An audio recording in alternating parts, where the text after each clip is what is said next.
Y vamos a cambiar de tercio rápidamente porque nos vamos a hablar de Cuba. Estamos con el doctor Julio Schilling, politólogo, escritor, columnista del American, director del Foro Político y la publicación digital Patria de Martí y autor de Dictaduras y sus paradigmas y democratización en Cuba. Don Julio Schilling, muy buenos días, bienvenido a la hora de la verdad. Buenos días y como siempre es un placer estar en este gran programa en la hora de la verdad a través de todo el continente, pero muy en particular en el gran país de Colombia. Bueno, pasan los días y las crisis, o más bien la crisis en Cuba se va haciendo cada día más notable.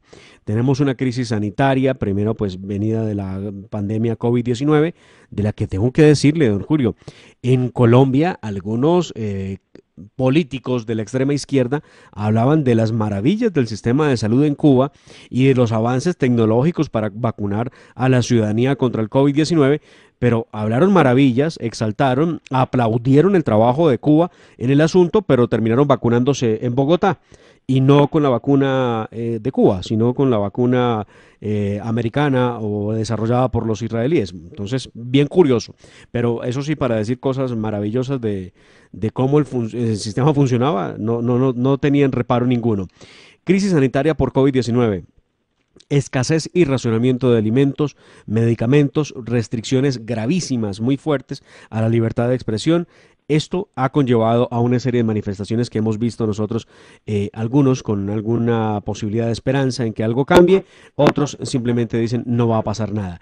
Manifestaciones que se llevaron a cabo entre el 11 y el 17 de julio de este año y luego que trataron de repetirse hace tan solo unos días en la isla. Pero ¿qué es lo que está pasando hoy en Cuba? ¿Cómo está la situación política a raíz de estos intentos de protesta en la isla? Bueno, mira, estableces primero un punto muy importante de la gran hipocresía de la izquierda y en el caso de la izquierda colombiana en gran medida eh, tiene una relación umbilical con la dictadura castrocomunista. O sea, en cuanto a la logística, la transferencia de información, de inteligencia, eh, unos lazos operacionales eh, impresionante, el infame, el pacto de la impunidad, porque no se le puede llamar un pacto de paso, el acuerdo de la impunidad, en efecto fue diseñado en Cuba comunista, no por casualidad. Eh, pero es lo que estamos, y al punto que señalas de la gran crisis, y esa hipocresía, esa falsedad de pintar un, un espejismo, algo, una quimera, algo que no existe en cuanto a Cuba comunista como potencia médica, cuando vive en la mendicidad internacional total al punto de que su cuerpo médico lo tiene que arrendar como mano de obra esclava para poder subsistir en el poder.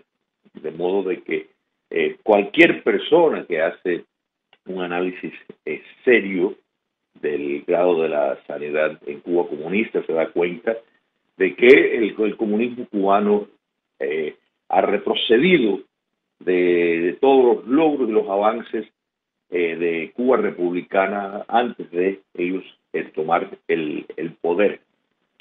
Lo que sí estamos viendo, en incremento es no el descontento social en, en Cuba comunista, porque eso ha estado desde hace mucho, mucho tiempo, sino la exhibición en público, particularmente por jóvenes que nacieron y crecieron, o sea, son supuestamente el producto, el hombre nuevo que el comunismo está supuesto a engendrar, y sin embargo son los primeros que quieren libertad, están exigiendo abajo el comunismo, el fin ya del régimen. Lo vimos el 11 de julio y el 15 de noviembre, las medidas preventivas en todo sentido por los órganos dictatoriales impidieron que personas pudieran salir de su casa. O sea, el éxito del 11 de julio, de la gran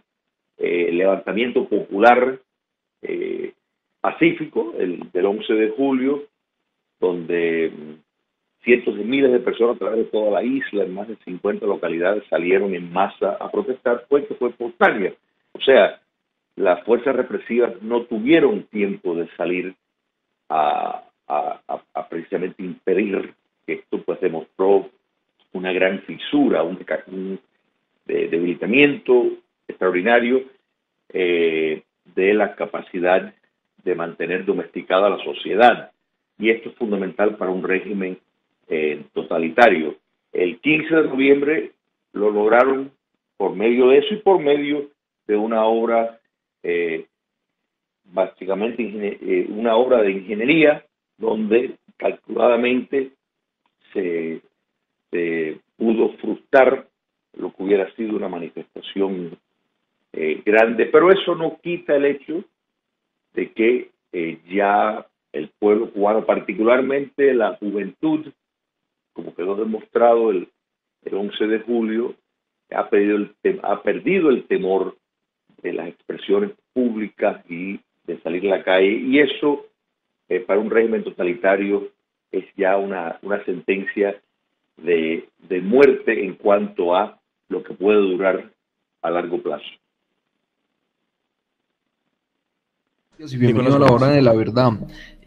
Sin lugar a dudas, pues no solamente Cuba, sino toda Latinoamérica, pues está a la espera de las consecuencias, de prácticamente los efectos que tenga la nueva política internacional que tiene el gobierno, la administración de Biden, porque pues todos sabemos que en estas protestas que se realizan en la isla, pues o suceden represiones gravísimas por parte del régimen tiránico que hay y que ejerce desde hace ya décadas. Nosotros pues estábamos sorprendidos con el retiro que anunciaba la administración de Biden de la lista de grupos terroristas de los que son firmantes de ese acuerdo de impunidad, ese acuerdo de complicidades que usted mencionaba, el acuerdo habanero.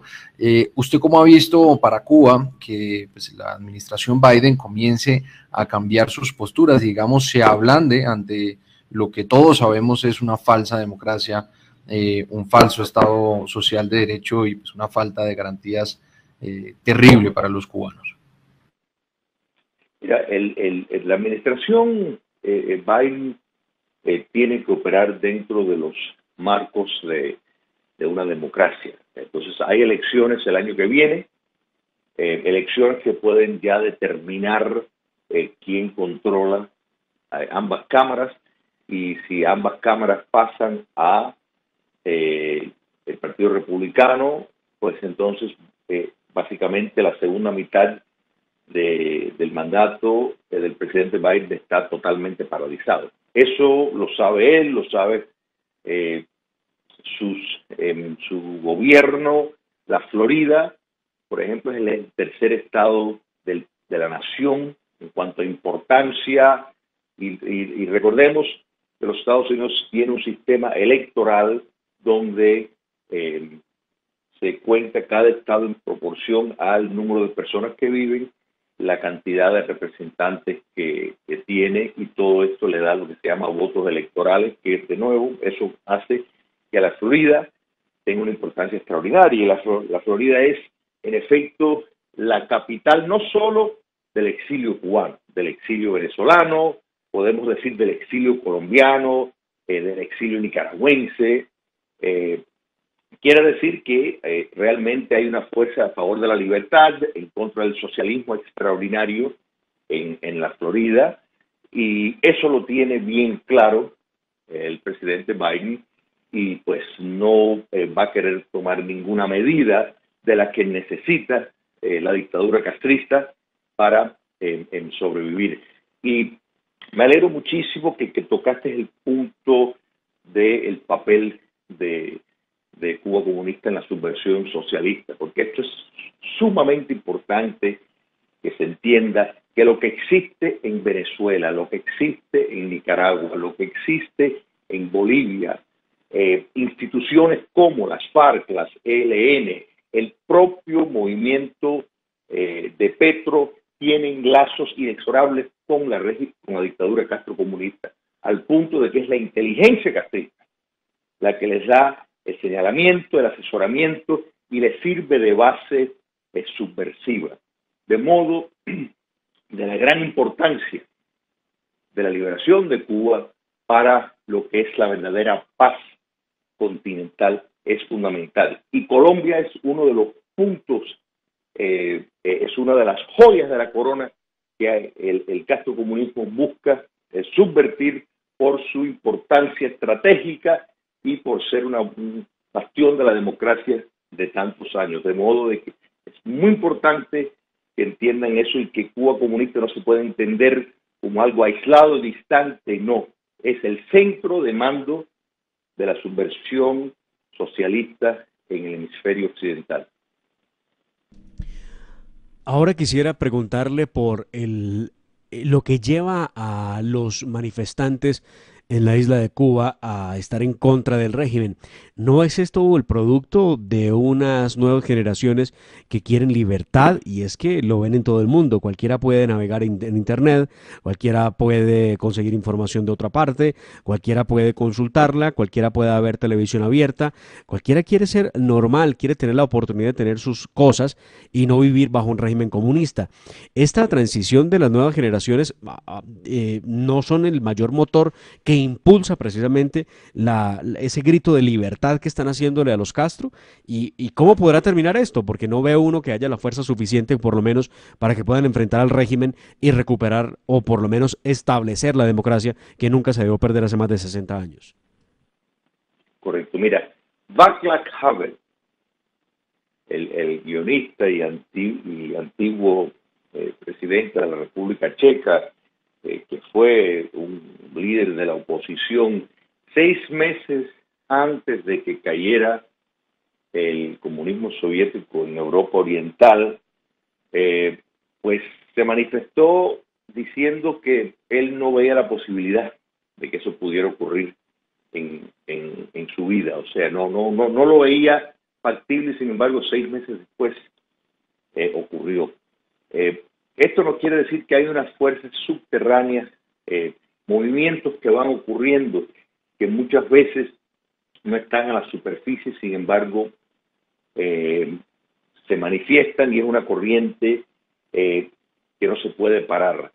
Lo que ocurrió el 11 de julio fue algo que nadie esperaba en un sistema que hasta el momento la dictadura castrista había podido controlar bastante bien con una serie de mecanismos de represión unido a la facilitación de cada vez que se veía una amenaza de descontento social en masa en las calles, abría la puerta provocando un éxodo para desalentar ese tipo de movimiento. Estamos viendo actualmente esa misma operación por vía de Nicaragua, el régimen dictatorial de Daniel Ortega, un súbdito de Cuba comunista, anunció la semana pasada que los cubanos no necesitan visa para entrar en Nicaragua. Bueno, los cubanos ni tienen presupuesto para ir al turismo a ninguna parte,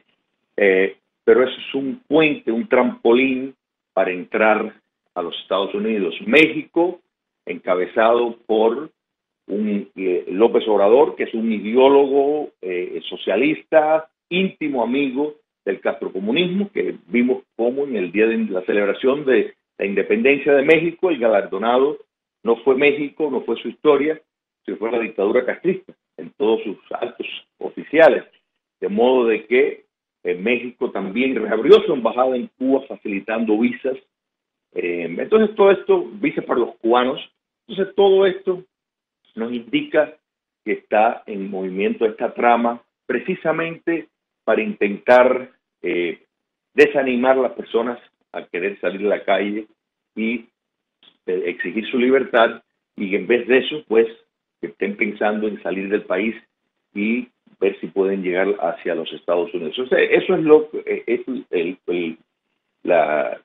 está en movimiento ahora, la estrategia de turno de la dictadura castrista. Pero en esto hay que entender un hecho fundamental, que el comunismo no sirve absolutamente para nada. O sea, lo único que produce es miseria, es un modelo liberticida, destruye el espíritu humano, no solo en el sentido, porque uno siempre se refiere a todas las carencias materiales, pero el ahogo de la libertad, la supresión de todos espacios de libre expresión y pensamiento, pues conspiran contra el espíritu, y eso es lo que ya el cubano está decidido a cambiar, o sea, exigiendo cambios sistémicos.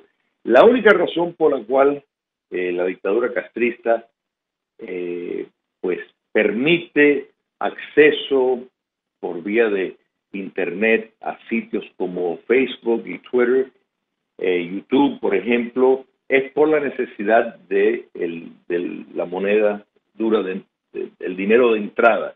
O sea, porque todas las recargas a los móviles que dan acceso al internet, pues por supuesto son costeados por la nación cubana exiliada. O sea, dinero que se compran recargas para los celulares, que es una de las fuentes más importantes de entrada del régimen del castrismo. O sea, que lo tienen que tolerar, pese a que cuando lo tienen que apagar lo hacen, entendiendo que esto lleva un costo monetario, pero el punto que establece es que ya el deseo, o sea, una de las características de un régimen totalitario es tener el monopolio de la información, del acceso a la información y de los medios de comunicación.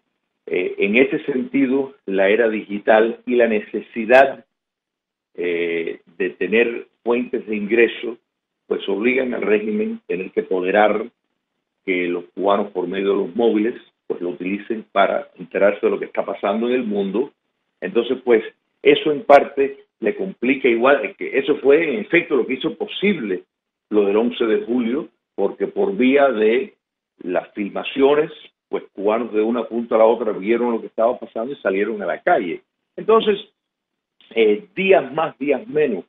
El 15 de noviembre, en lo que el pronosticado marcha cívica por el cambio, en efecto Cuba estaba sitiada, cerró sus puertas de operación para impedir que salieran a la calle. Pero eso no lo pueden hacer todos los días, o sea, porque necesitan, la represión cuesta dinero, entonces el régimen no puede, en efecto, mantener a Cuba cerrada los 365 días del año. De modo de que es una lucha para ellos contra la pared y es inevitable que la liberación de Cuba llegue en su momento.